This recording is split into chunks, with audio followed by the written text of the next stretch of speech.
네, 혹시 첫 번째 파트에서 질문이 있으실까요?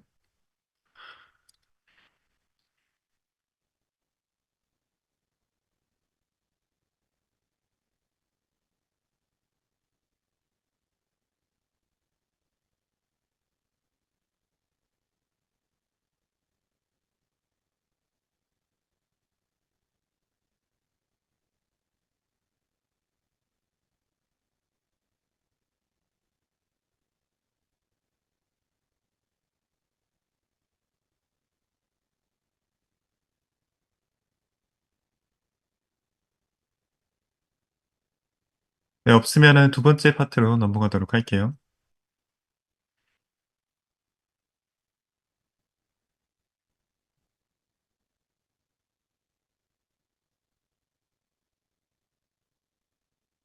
네, 오늘 마지막 파트, 두 번째 파트도 이제 피샷 러닝에 대해서 이제 얘기하도록 할게요. 그러니까 효율적인 어댑테이션이라고 볼 수 있겠죠.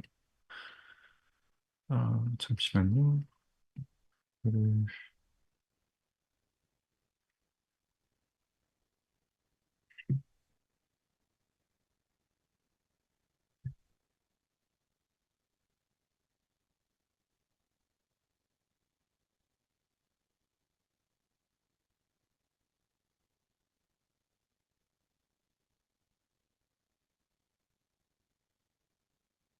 시작하도록 하겠습니다. 자, 이번에는 이제 non parametric efficient learning에 대해서 얘기를 할게요. 이거는 이제 그 메트릭 베이스드 메타러닝이라고도 하고 혹은 non parametric 메타러닝이라고도 해요. 이거는 좀 더 이제 피샷 클래시피케이션에 특화된 메타러닝 기법에 가깝죠. 옵티마이제이션이나 블랙박스 같은 경우에는 좀 제너럴하고 여러 도메인에 그나마 적용할 수 있지만은 블랙박스보다 옵티마이제이션이 더 그렇고요.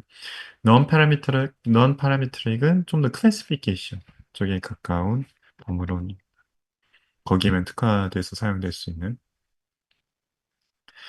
그래서 리캡, 그 블랙박스 리뷰, 블랙박스 메타러닝 리뷰를 하자면 서포트 셋과 쿼리 셋을 그냥 다 넣어서 쿼리에 대한 레이블 프리딕션 한다든지 서포트 셋을 받은 다음에 메타러너가 태스크 스페시픽한 파라미터를 제너레이션하고 그리고 그 제너레이션 된 파라미터를 가지고 쿼리에 대해서 이베루에이션을 혹은 프리딕션을 하는 거죠. 인프런스를. 그래서 그렇고 근데 여기서 이제 파라미터 자체를 제너레이션 하기 때문에 옵티마이제이션이 어려운 게 문제가 되고요. 하지만 어떤 모델이든 학습할 수 있는 파워가 있다. 그 다음에 이제 우리가 오늘 배운 옵티마이제이션 베이스 메타러닝 같은 경우에는 그 메타러닝 파라미터를 서포트 셋 가지고 그레디언트 디센트 몇 번 한 다음에 태스크 스페시픽한 파라미터를 가져오는 거죠. 그래서 이렇게 태스크 스페시픽한 파라미터를 그레디언트 디센트로 얻고 그 다음에 이걸 사용해서 주어진 서포트 셋에 대해서 프레딕션을 또 하는 것.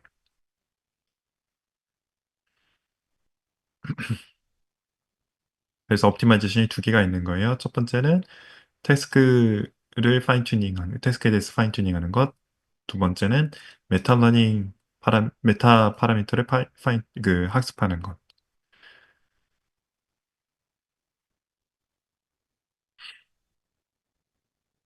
하지만 여기서 이제 단점이 무엇이냐면은 세컨 오더 옵티마이제이션으로 인해서 메모리와 컴퓨테이션 커스트가 늘어날 수 있다.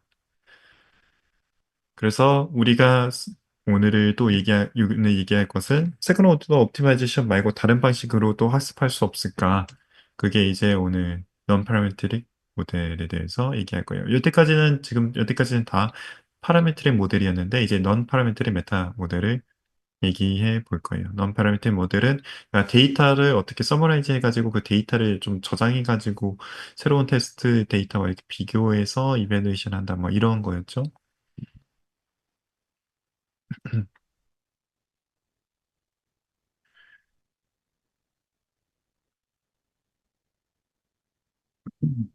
그래서 이제 어, 메타 테스트 때는 뭔가 그 저근량의 데이터로 이제 피션 러닝을 하는 건데 그리고 메타 트레이닝 때는 그래도 우리가 파라메트릭한 모델을 사용하고 싶다. 그래서 파라메트릭한 메타던을 사용해서 non 파라메트릭한 스페시픽 러너를 가져갈 수 없을까? 이거를 이제 하고 싶은 거예요. 그래서 테스트 타임 때는 non 파라메트릭 모델이 되는 거고 퓨전 러닝을 위한 메타 트레이닝 때도 non 파라메트릭 태스크 스페시픽 러너를 학습하되 그거의 학습을 이제 관리하는 메타 러너는 파라메트릭으로 가져가는. 그래서 여기서는 non 파라메트릭과 파라메트릭이 섞여 있는데 지금은 좀 복잡하게 느껴질 수 있겠지만 어떻게 동작하는지 보면은 그렇게 어려운 건 아니에요. 그거를 좀 살펴보도록 할게요. 그래서 non 파라메트릭 러너는 결국에 뭐 하는 거냐면 보통 그냥 시밀러리티를 구하는 거예요. 시밀러리티 베이스드라고 보시면 돼요. 웬만하면. 그래서 그냥 similarity based다라고 기억을 하시면 돼요. 그래서 그게 무슨 뜻이냐? 서포트 셋에 대해서 각 클래스에 대한 어떤 대표적인 레프레젠테이션이 있다고 해볼게요. 각 클래스에 대해서 이 클래시피케이션이면 그 다음에 나서 이 서포트 셋의 그 대표 클래스들과 새로운 쿼리 이미지를 들어왔을 때, 쿼리 데이터가 들어왔을 때 이거를 다 비교해 보는 거예요. 각 서포트 클래스와. 그 다음에 비교한 다음에 거기서 제일 가깝다고 느껴지는, 제일 비슷하다고 느껴지는 서포트 클래스로 이제 프리딕션을 하는 거죠. 그게 이제 이 non-parametric 메타러닝의 기본 컨셉이라고 생각하면 돼요. 그래서 이거를 어떻게 비교를 하는가? 이거에 따라서 혹은 비교할 때 어떤 디스턴스 매트릭을 사용하는 거야. 이거에 따라서 non-parametric 모델들이 많이 나와요. 다양하게.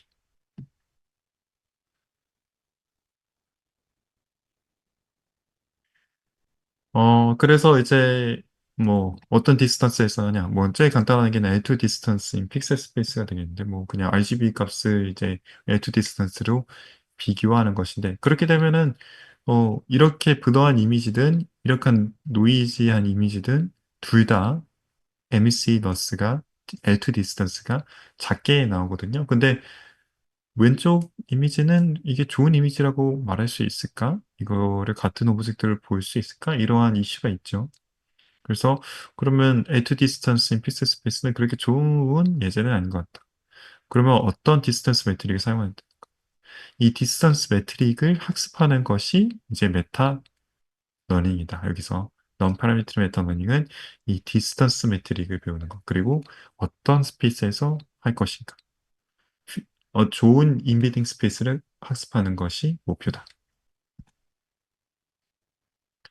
그래서 옛날에는 이제 사이어미스 네트워크, 그 샴 고양에서 나온 그 사이어미스 네트워크인데 이제 파라미터가 공유되고 있는 두 개의 그 파라미터가 공유되고 있고 각각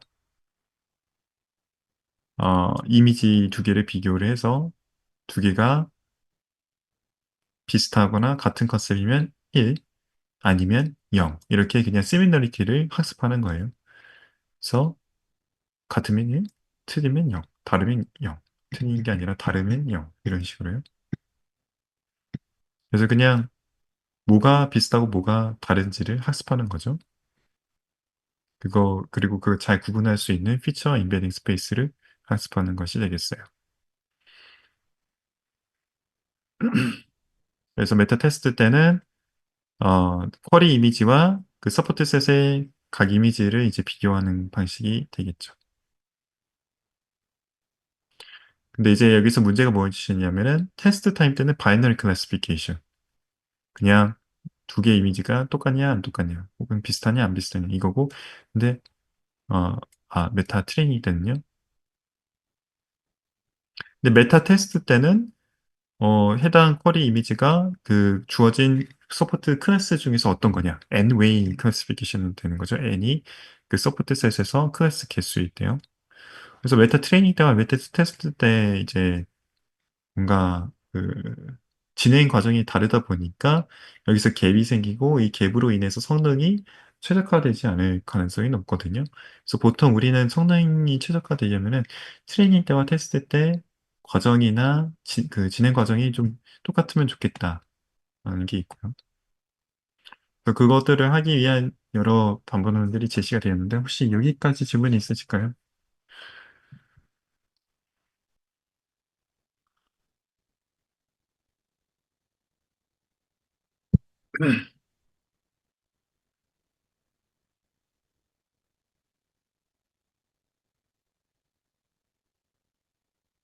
그래서 질문이 시미널리티 베이스드 메타러닝을 한다는 것은 인베딩 모델을 사용한다는 거 아닌가요? 그래서 아까 말씀을 드렸듯이 인베딩 스페이스도 학습하는 것이 이 non parameter 메타러닝의 하나의 목표다라고 말씀을 드렸습니다.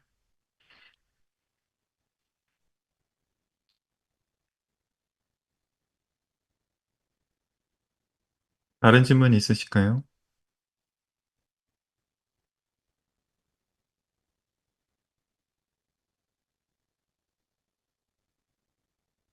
없으면 넘어가도록 할게요. 그래서 non parametric 메소드가 피샷으로 비교할 수 있는 인베딩 스페이스를 잘 학습하는 것 여기도 나와 있고요.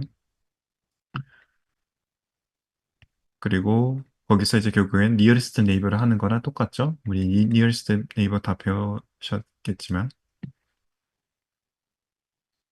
그래서 이제 메타 트레이닝 때나 메타 테스트 때 세팅이 같도록 하기 위한 방법론으로 첫 번째가 이제 어 쿼리 이미지에서 피처를 뽑고 그리고 서포트 이미지에서도 각 클래스마다 이렇게 피처를 뽑는데 클래스마다예요. 그냥 하나 이그젬플마다가 아니라 여기서 이제 바이디렉셔널 NSDM을 사용하는데 굳이 NSDM을 사용할 필요는 없긴 한데 여기서는 또 이제 바이디렉셔널 NSDM 해가지고 어느 오더링이든 상관없이 하려고 이렇게 좀 바이디렉셔널하게 가져가 갔고요. 근데 이게 그렇게 좋은 방식은 아니에요. 근데 이제 초창기 방식이라 좀 이렇고요. 그래서 각 클래스마다 피처와 쿼리에 대한 피처를 이렇게 비교를 해서 거기서 세미너리티가 제일 높은 애를 이제 이 이미지에 대한 네이블로 프리딕션을 하는 것이다. 시미너리티죠. 결국 시미너리티를 비교하게 되는 것. 그래서 이제 블랙박스 어프로치랑 비교하면은 달라지는 게 뭐 태스크 샘플링 하는 것과 서포트 셋과 쿼리 셋 샘플링 하는 건 동일하고요. 그리고 태스크 스페시픽 파라미터를 가져오는 것은 어,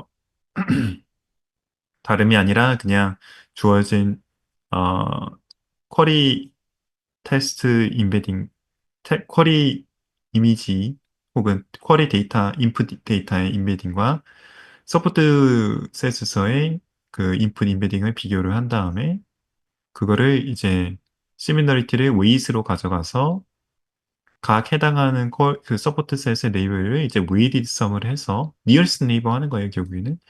그래서 주어진 쿼리 이미지에 대한 네이버를 예측을 하는 것. 그리고 이 예측이 잘 되도록 이 데이터를 학습하는 거. 이 데이터는 이제 시밀러리티를 어떻게 잘하는가. 뭐 인베딩 스페이스 및 비교하는 과정. 시밀러리티를 비교하는 과정, 시밀러리티 계산하는 과정, 그리고 인베딩 스페이스를 잘 학습하도록 데이터를 업데이트하는 거죠.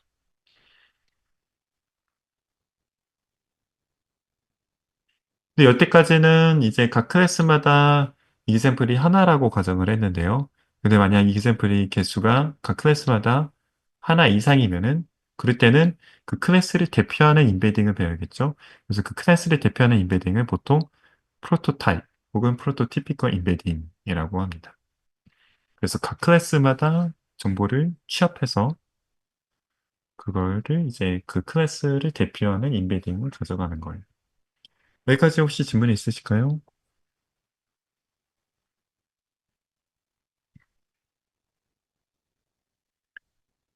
네. 없으면 넘어가도록 할게요. 그럼 프로토티피컬 인베딩, 즉, 각 클래스마다 대표 어떻게 할 것이냐? 뭐 간단하게는 그냥 클러스터 하면 돼요. 각 클래스마다 인베딩을 이렇게 클러스터를 하는 거예요. 클러스터 하는 거는 그냥 이제 각 클래스에 해당하는 인베딩을 에브리지를 하는 거죠. 결국 이제 에브리지 한다고 하면 되고요. 각 클래스마다 그에 해당하는 유샘플들을.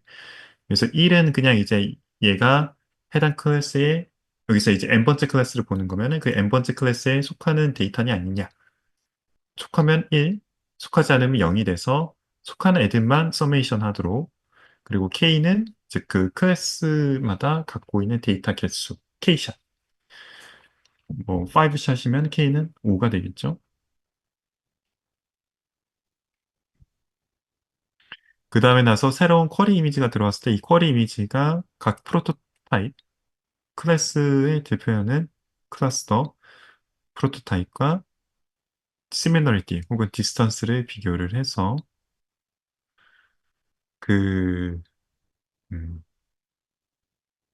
비교를 해서 거기서 이제 그 해당 그 뭐냐 해당하는 클래스가 디스턴스가 제일 작도록 이제 옵티마이제이션을 하는 거죠. 결국 이거는 그냥 소프트맥스인데 러짓을 이제 디스턴스로 가져가는 거예요.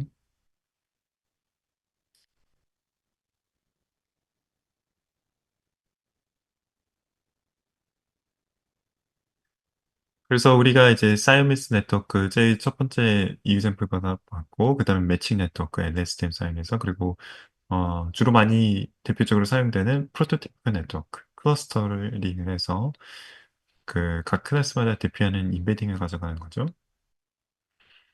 그래서 그걸 사용해서 인베딩 스페이스를 배우고 거기 그리고 나서 이 니어스트 네이버를 수행한다 하는 게 되겠죠.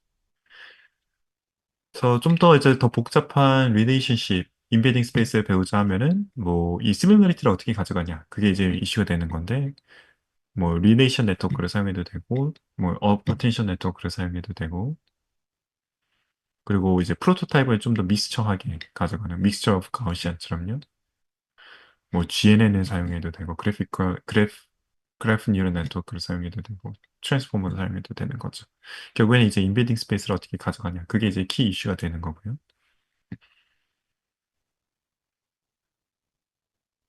네, 여기까지가 이제 새로운 개념이고 이후부터는 이제 케이스 스터디인데 혹시 여기까지 질문 있으실까요?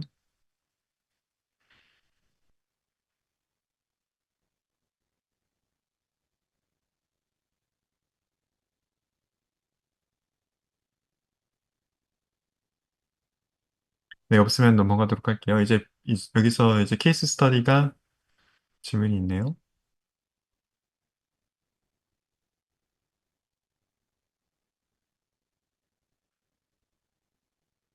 인베딩 모델의 성능의 의존성이 있겠네요. 라고 질문을 하셨는데요. 뭐 모델 구조 디자인에 따라 성능이 다른 거는 어떤 뉴럴 네트워크 딥러닝 기법이든 다 똑같다고 생각이 듭니다.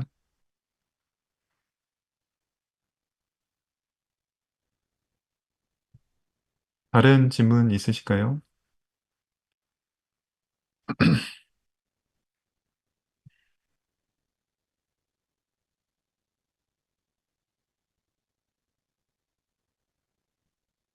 네, 없으면 넘어가도록 할게요. 그래서 이제 케이스 스터디가 이제 그 피부 진단 테스크인데 여기서 이제 보통 메디컬 이미지 같은 메디컬 다이그노시스 테스크 같은 경우에는 특정 데이터가 이제 많이 있고 진짜 레어한 케이스는 데이터가 많이 없는 이러한 롱테일 문제가 있고요. 그리고 어떤 환자마다 이제 이미지가 다 다르고 상황도 다르고 증상도 달라서 데이터가 많이 없는 경우가 많죠. 그래서 피셔 러닝과 메디컬 쪽은 언제나 좀 많이 밀접한 관계가 있는 것 같아요.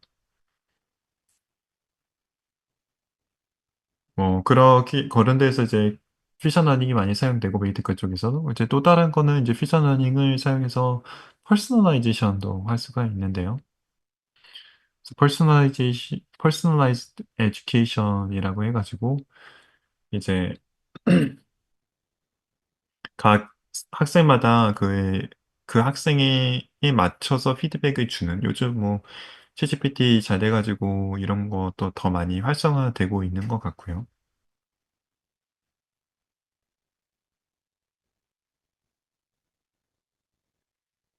그래서 이제 뭐 학습을 할 때 이제 학생이 실수했던 것들을 이제 서포트 셋으로 준 다음에 그다음에 이제 학생의 실수를 쿼리로 또 준 다음에 여기서 뭐가 잘못됐고 피드백을 어떻게 줘야 되는지 이제 이런 것을 이제 할 수가 있겠죠. 요즘 근데 이거는 챗GPT로 더 쉽게 빠르게 할 수 있겠죠. 그냥 인컨테스트 러닝 피셜 이그젬플을 그냥 준 다음에 그다음에 나서 바로 해 줘. 그다음에 이제 블랙박스 어프로치 하면 더 잘 되겠죠. 아무튼 챗GPT가 많이 활성화되기 전에는 이렇게 이제 어노테이션을 좀 많이 하면은 되겠지만 그게 쉽지가 않고 많이 시간이 걸리겠죠. 그리고 이제 뭐 렁테일 디스트리뷰션도 있겠죠. 똑같은 문제도 되게 다양한 방식으로 풀 수 있겠지만 뭐 어느 정도 많이 사용되는 뭐 반복론도 있을 수 있고 아예 틀린 반복론도 있을 수 있어서 그러한 렁테일 디스트리뷰션 문제가 있을 수 있고요. 그리고 이제 커리큘럼도 뭐 자주 바뀌겠죠. 문제도 자주 바뀔 거고 그때마다 이제 학생이 답하는 것 방식도 다를 것이고 그런 피드백도 매번 받게 되는데 이러한 과정이 많이 좀 소요가 된다. 그래서 이거 오토매틱하게 할 수 있으면 어떤 문제가 들어와도 새로운 문제여도 이게 새로운 태스크 그에 맞춰서 어떤 학생이 어떤 답안을 내놔도 그에 맞춰서 피드백을 줄 수 있으면 좋겠다.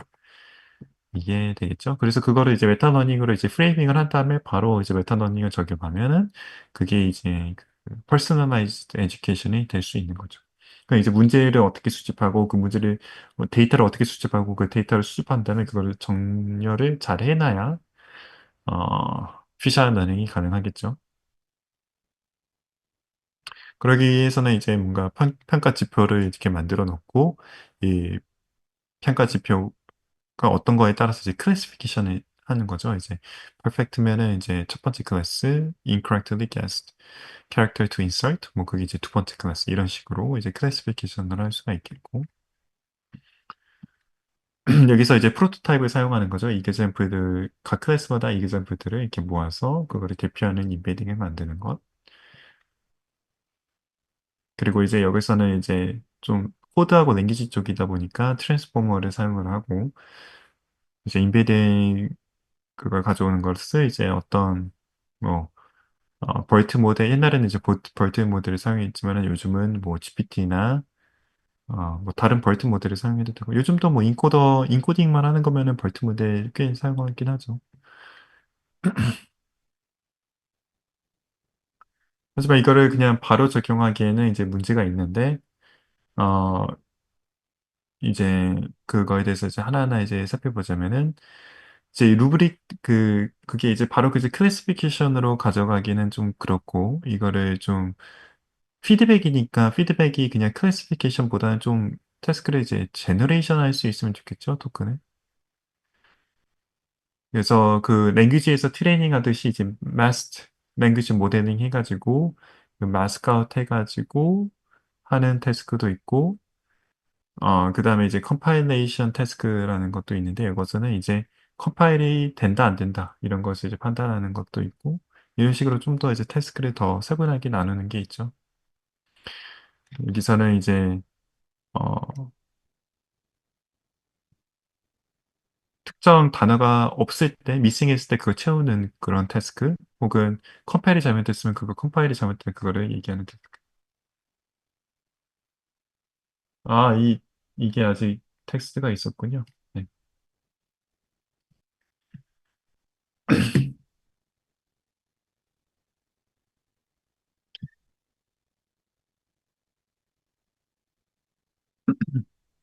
네. 혹시 또 다른 코멘트나 질문이 있으실까요?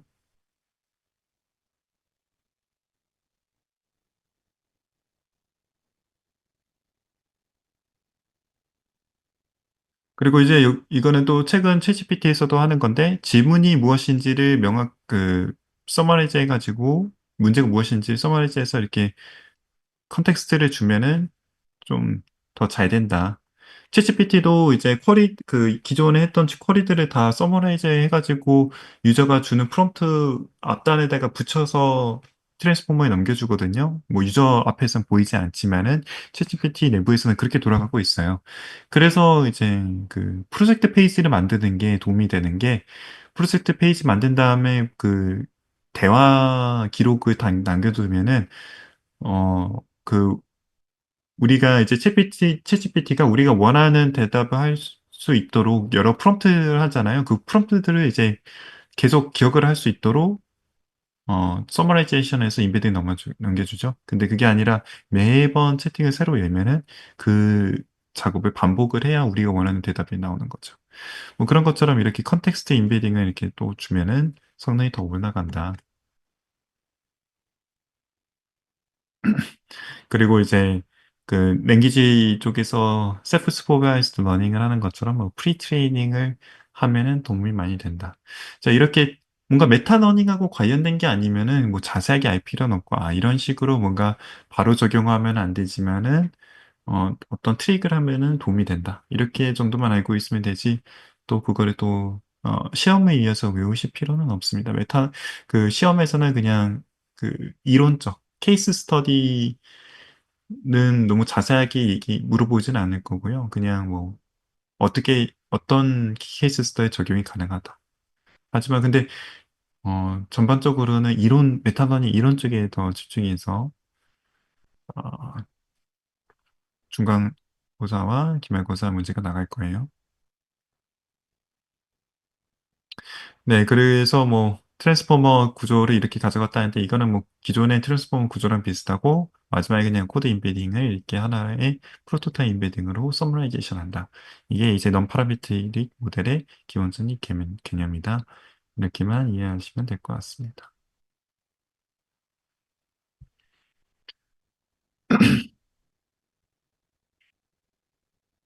그래서 그게 이제 non 파라메트릭 모델을 사용한 케이스 스터디였고요.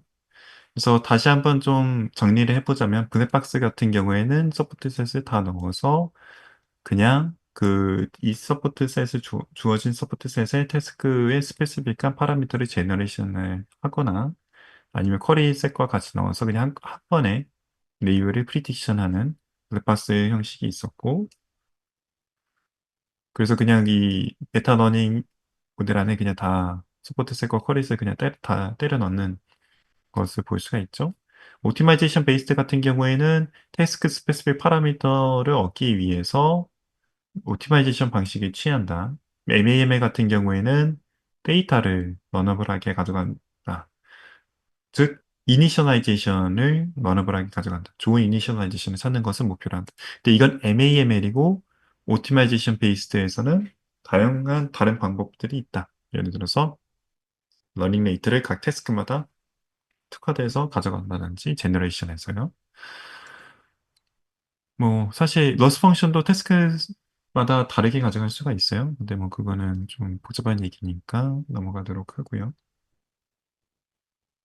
그리고 이제 non parametric이라고 해가지고 결국에 하는 것은 무엇이냐면은 그냥 시밀러리티를 배우는 것이다. 이 주어진 쿼리 이미지는 어떤 클래스와 비슷한가 이거를 판단하면 되는 거다. 제일 비슷한 것과 이제 클래시피케이션을 하는 것이다. 즉, non parametric은 좋은 임베딩 스페이스를 배우는 것이고 필선 러닝을 위한 좋은 임베딩 스페이스를 배고 그 좋은 임베딩 스페이스 위에서 nearest neighbor 서치를 하는 것이다. 이렇게 판단하면 될 것 같아요.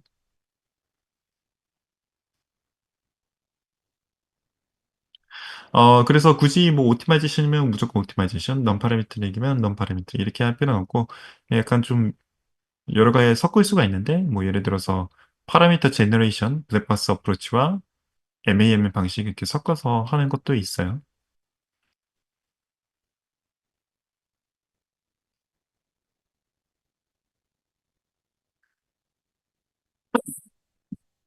여기까지 혹시 질문 있으실까요?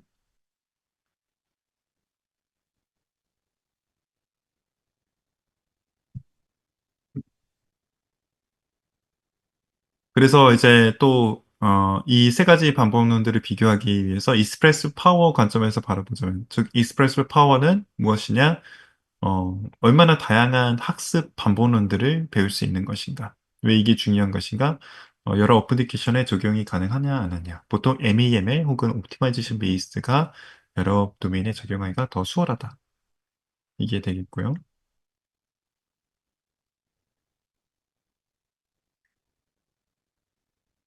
그리고 consistency가 이제 어떤 태스크든 어, 성능이 어느 정도 잘 유지가 되는가. 왜 그게 중요하냐면은 메타 트레이닝 태스크와 비슷한 태스크에서만 잘하는 게 아니라 좀 더 새로운 태스크에서도 얼마나 잘 되는가. OOD, Out of Distribution 태스크에서도 성능이 잘 나와야 그래도 이제 실제로 우리가 새로운 태스크에 대해서 잘 학습한다라고 얘기를 할 수가 있겠죠.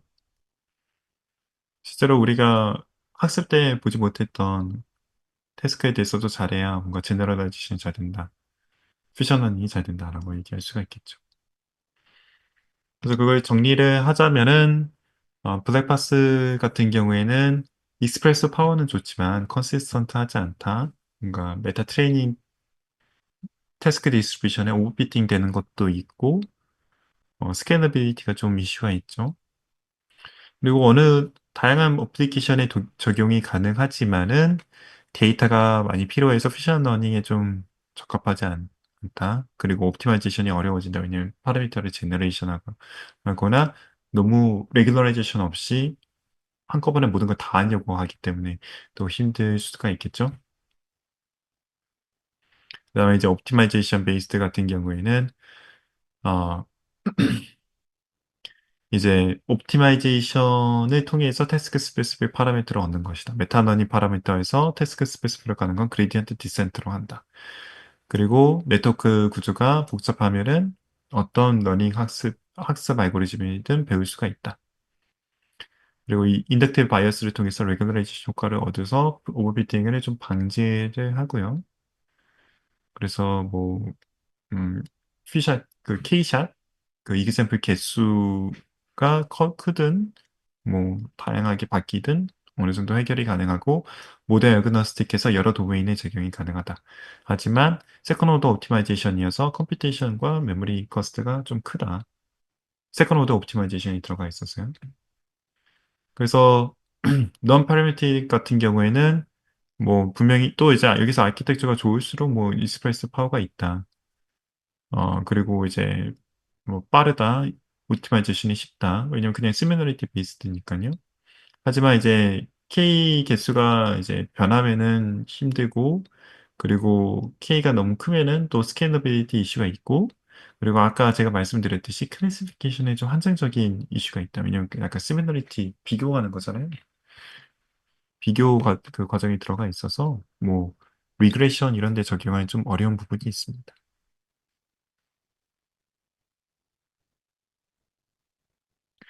그래서 뭐 다들 뭔가 뭐 성능이 비슷하고 그런데 보통 non-parametric이 클래시피케이션은 좀 잘 되는 편이고요. 하지만 여러 도메인에서는 보통 오티마이제이션이 많이 사용돼 가지고 저는 이제 박사 과정 때는 이제 옵티마이제이션을 더 성능을 높여서 non-parametric 성능과 비슷하도록 하고 또 다양한 도메인에 적용되는 것을 보여주었고 지금은 이제 학생들하고는 이제 다른 연구를 하고 있긴 합니다.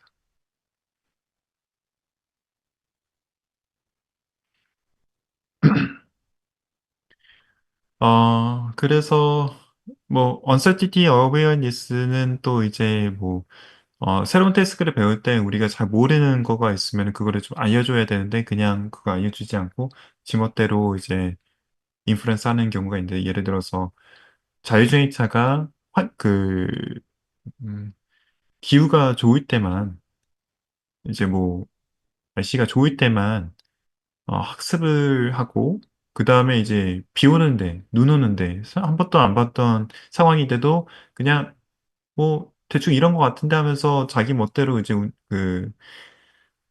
주행을 하다 보면은 큰 사고가 일어날 수 있겠죠. 그래서 이제 자기가 모르는 상황이면은 그걸 인지를 해서 그거를 드라이버 운전자한테 넘겨줘야 되는 그러한 컨트롤이 필요하다. 그게 이제 uncertainty awareness. 이것도 되게 중요한 이슈고 특히 세이프티 관련된 거면 되게 중요한 이슈가 되겠습니다. 그래서 이제 피션 러닝도 피션 러닝이지만 메타 러닝이 또 다른 데 여러 군데 사용될 수 있는데 뭐 로보 쪽 러닝 쪽에서도 사용될 수가 있고 있고, 과학 쪽에서도 특히 이제 데이터가 별로 없는 경우에도 사용될 수가 있고, 뭐 퍼스널라이제이션, 사람 모션 퍼스널라이제이션 이런 데에서도 사용될 수가 있겠습니다.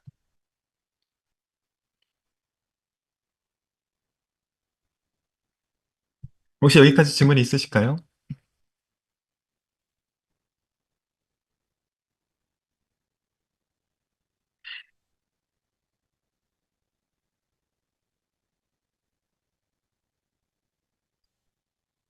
네, 없으면은 오늘은 일찍 이렇게 마무리하도록 할게요. 또 공부하시다가 질문 있으시면은 다음 주에 또 수업 시작하기 전에 물어보시면 되고요. 추가 질문 있으시면은 남아서 채팅으로 물어보셔도 되고, 질문이 없으시면은 이만 그냥 나가셔도 괜찮습니다.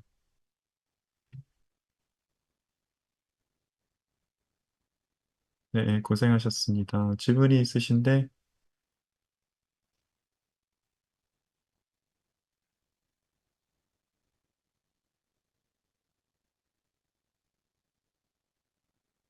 뭐 성능을 어떻게 측정하냐, 뭐 이거는 네트워크 구조 이런 건 상관없고요. 그것보다도 이제 성능 지표는 동일한 개수의 적은 양의 데이터를 퓨전 러닝에서요. 퓨전 러닝이 아니고 일반적인 러닝에서도 메타 러닝이 적용하긴 한데 일단 퓨전 러닝에서 얘기를 하자면은 주어진 개수의 적은 양의 데이터를 보고 그거를 보고 그 태스크를 학습한 다음에 그리고 나서 그 주어진 작은 양의 데이터 말고 다른 데이터에서 얼마나 정확도를 높게 예측을 하는가. 그게 되겠죠. 결국에는 기존의 제너럴라이제이션과 되게 비슷합니다.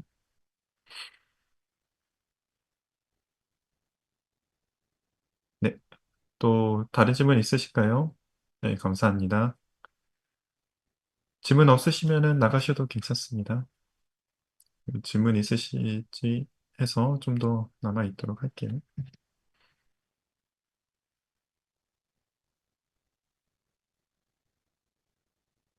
네, 감사합니다.